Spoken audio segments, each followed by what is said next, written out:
So the Houston Texans are signing their cornerback Derek Stingley Jr. to a 3-year, $90 million extension. It includes $89 million guaranteed. Makes Stingley the highest paid DB in NFL history.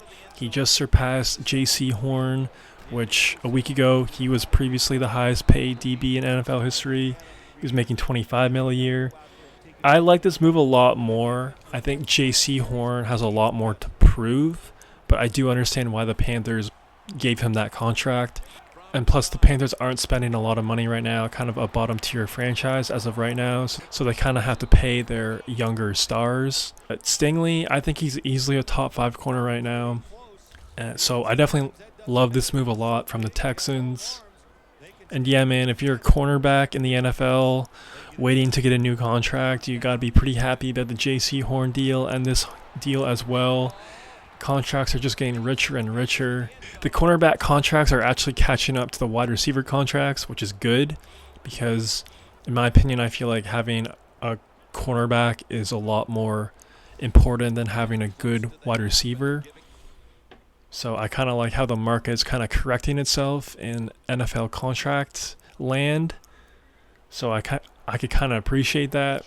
But I just touched on this in a previous vid of mine. It's just crazy how these athletes are making 30 mil a year, 50 mil a year, etc., etc. Especially with like how the world is right now. But hey, man, fair play to them. All I know is, man, if I ever have kids, if you ever have kids, I don't know how old you are, but man, just go all in on just being like a sports dad. Like seriously, just go all out, force them to play ball, force them to play baseball, whatever, just why not? Like if they do well, generational wealth, generation wealth. Yeah. It's just insane the amount of money they're making. But yeah, man, other Houston Texans offseason news. They traded Laramie Tunsil, so I expect them to address their O-line heavily in this year's draft. So definitely keep an eye out on that.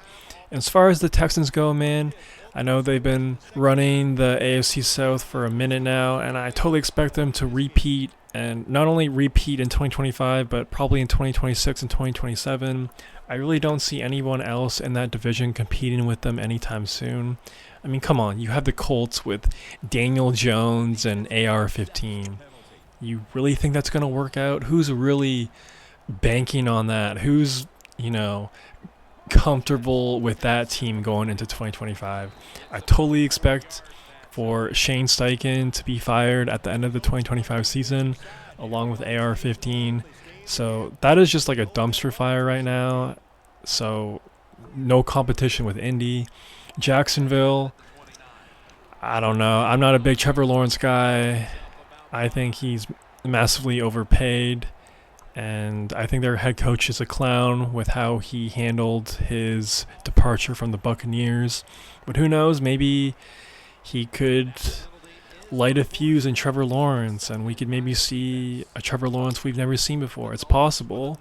Brian Thomas is a very legit weapon, so, maybe they could be one of those weird random teams that come out of nowhere in 2025 and maybe make a playoff run, maybe, just maybe.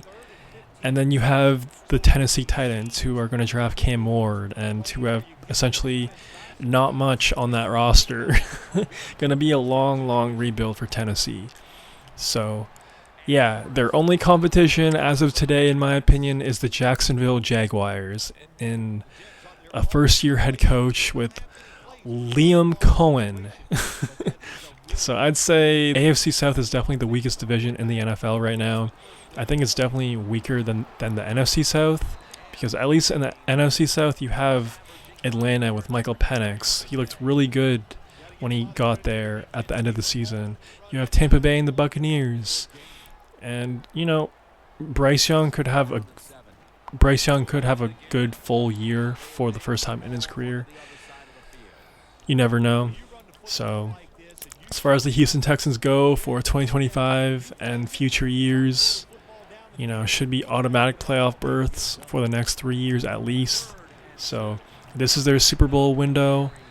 And if they really address that O-line And hopefully CJ Stroud goes back to how he played in his first year in the NFL. I could totally see this team making an AFC Championship appearance in the next 2-3 years, and I hope they do. Because honestly, we were all kind of pretty disappointed with this past Super Bowl, and I wanted the Chiefs to get there just because the three-peat storyline. But with how they performed and how they didn't make adjustments, it was just kind of a waste of everybody's time, and it was just kind of a terrible way to end a great NFL season. So just because of that, I don't want to see the Chiefs in the Super Bowl in 2026. I'm ready for a new team to represent the AFC in 2026. It's been a hot minute. It's been since 2022, 4 years. So I feel like the Texans can definitely be up in there in the Super Bowl in 2026. And I hope they do. If not the Texans, I hope it's maybe my Broncos, maybe the Chargers. I think we've seen enough from Lamar Jackson to say that he isn't a playoff performer. Once it's playoff time, it's choke time. So I'm not really interested in seeing him on the biggest game. You would have to think, based on all the data and tape we have on him, that he would probably choke. So I'm just really not interested in seeing Lamar Jackson in the Super Bowl.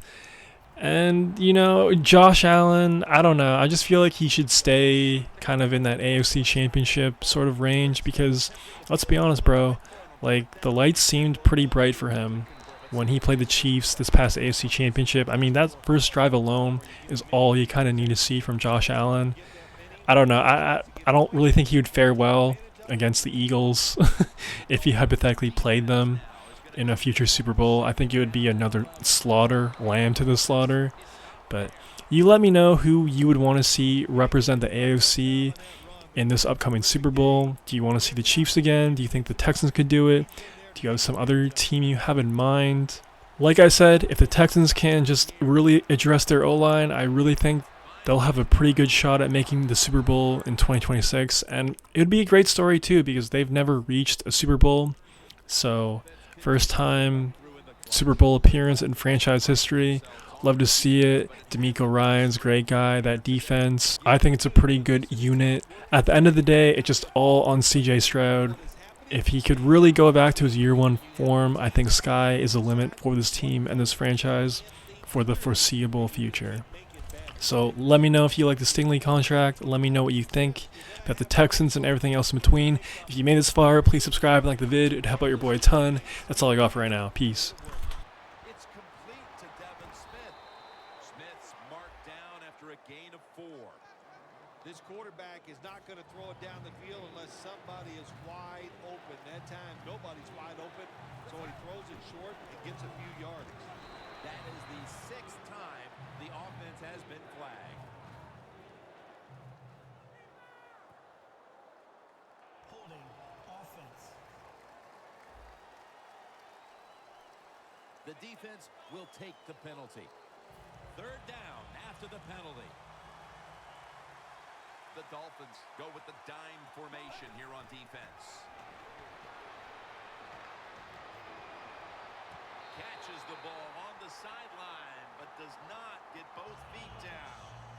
The Jets really don't have much of a chance of picking up this first down. It's 3rd and long. Of course, the defense is looking for passes down the field. They're all over everything, and the pass goes incomplete.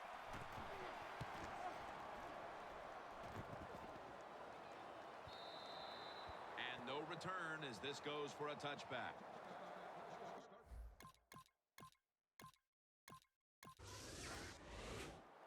The Jets bringing their offense onto the field. It wasn't a very productive possession for them last time out, partner. They ended up punting. Well, you know what it was? It was a good filling out process. So they got some knowledge about watching the defense and what defenses they tried on them.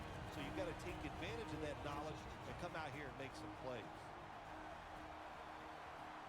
The Jets have it at the 39. And now here's the toss. And the timeout is called, so we're going to take a quick break and return in just a moment. 3rd down on the way.